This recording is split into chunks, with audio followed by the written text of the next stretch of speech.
You and me, we ain't nothing alike. Let's set the record straight. Those words you say, they hold no weight, they like. Let's set the record straight. You'll never break the man before you're out.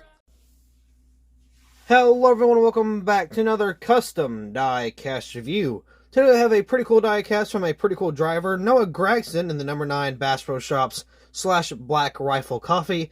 This is their Darlington win.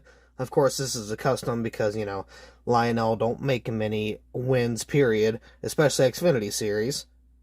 So I took it upon myself to do what I do best, and of course, make this a custom. Now, I think I have one more Gragson, and I don't really remember what custom I'm going to make of it, because I think Gragson had 3 wins last year.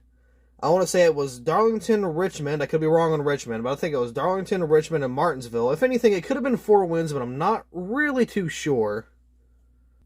Actually, I believe I've already made one. I think Richmond was one of them. Because, maybe this was it. I'm not really too sure. But anyway, I think I have a spare Gragson. I could be wrong. It could have been used for this one. Again, I'm not really too sure.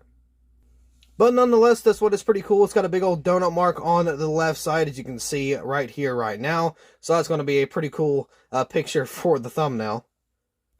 But honestly, I've really started to like Noah Gragson. Okay, so Allgaier was my favorite, right, for Xfinity. Then, I don't know, I kind of started to like Gragson a little bit. Then I started to actually, you know, pay attention to Gragson, and I actually, you know, I like what he's doing. Now, let's address the whole thing with the Charlotte race for Gragson. Now, personally, all I'm saying, Gragson, I don't think he was in the wrong. He pulled a slide job move. He didn't hit anybody. You know, he didn't hit the guy, but, I mean, he slid around him, and he got passed, too. So he slid around, pulled the move, and still got passed. So I don't think Gragson really did nothing wrong. Now, of course, you know, they were going back and forth, but Gragson kind of said some pretty interesting things. So, again, I don't really think he's in the wrong, but, you know, it is what it is. That's all I'm really going to say on that, just in case anybody thinks differently and gets upset at me for it. But anyway, again, back to the Darlington race win. Here she is. And I don't know if this was the first win, or the second win, or third. It definitely wasn't third win. Third win was Martinsville.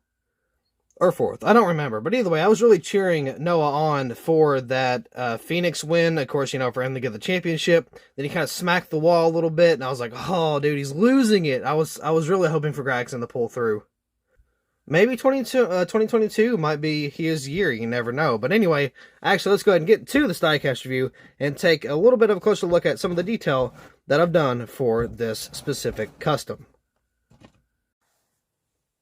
Here's the diecast out of the box, and first things first, I love this paint scheme. Is that just me? Like, I feel like this paint scheme could stick around for an entire decade, and I would not get tired of it, even though it's literally a copy-paste of Elliott's paint scheme, but with silver and camo. I don't know, just something about it. I really like the, and it's on a number 9 too. I like the Gragson car a lot better than I do the Elliott. And when I say Elliott, I mean 2018, 2019, 2020, that type of Elliott paint scheme, not 2022.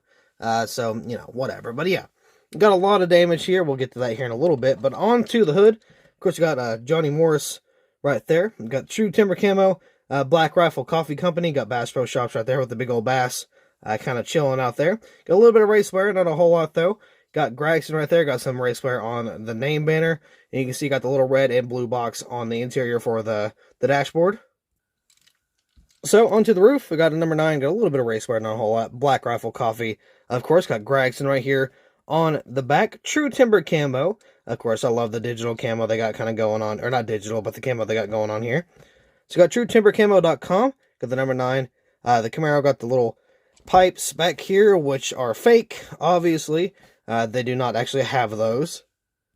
Sadly, and I'll say it every time, as a car guy, that really bothers me. I got the Chevy boat side there, got a black spoiler back here. On this side, he got it into the wall a little bit, but he still managed it enough in order to get the win, so there's a little bit of a wall scrape there. It's just kind of like a gray color. Got the Black Rifle Coffee Company back down here. Got a little bit of race wear on that. You can see got the little bit of a little, whatchamacallit, a tire, or like a tape mark, I guess you could say it there, on the wheel. Got Bass Pro Shops, the American and flag there. Out south, though, no, Gragson got a whole bunch of contingencies on the B post.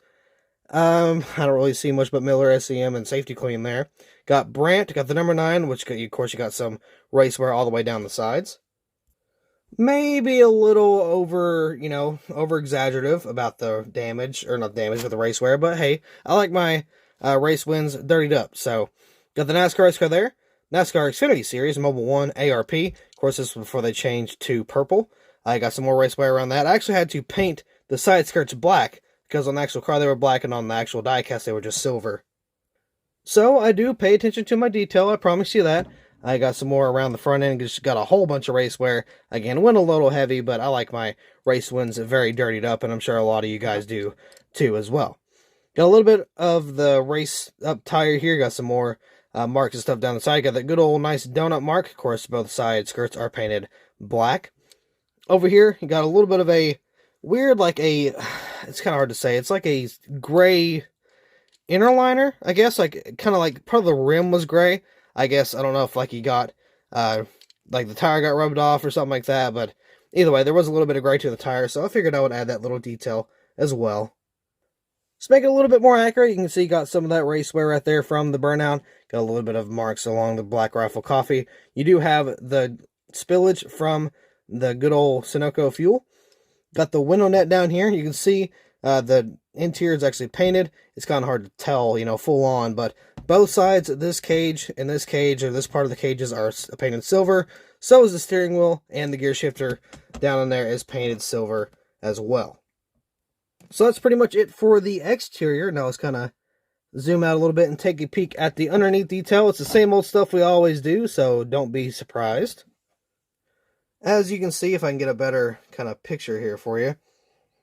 There we go. You got the exhaust underneath, which is painted black. The whole drive shaft and transmission is painted silver. You got the gas can, or not gas can, but the fuel tank. That is red, and you got a little red kind of knob-looking thing there by the axles. Axles are painted black, and those kind of supports leading up to the exhaust are black as well. Then, of course, moving up, the brace for the transmission here is actually a black as well. And you got these little weird pieces here that are also black. Now, I kind of thought about something a little interesting. I thought about, because you know how I do my shredded tires and stuff, right? I'll take the Dremel and I'll just kind of go ham on it. I'll let the tire spin, let the tire do the work. I'm kind of thinking about doing that same thing, but not shredding the tire. So kind of giving it like a worn down effect, but not have it shred. If that makes any sense. I'm actually going to start trying that just to see if I can kind of get anywhere with it to kind of make it look a little bit more realistic. So yeah, that pretty much wraps up the underneath of the detail for the undercarriage for the Xfinity diecast.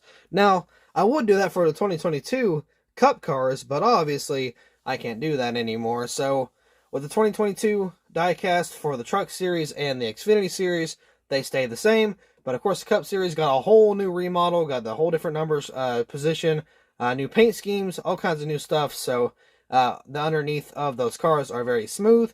Can't really do much about it, but for the Xfinity Series and the Truck Series, we can still put quite a good amount of detail. A good amount of detail. There we go. We can put a good amount of detail into those 164s. Like, for example, I'm about to start on the Dell Jr. 2022 Martinsville raced version. That has the same underneath as what you saw here. So I'm going to be painting that as well. And yeah, I'm sure there's no differences. But I mean, if anything, it makes it easier on me for the 2022 next gens because I don't have to do any more detail than I want to. But anyway, that'll be all for this Darlington diecast review. I kind of apologize for stretching it out a little bit. Didn't really mean to do that. But anyway, once again, that is all for this custom diecast review. So, thank you all so much for watching. I hope you all enjoyed, and I'll see you in the next video.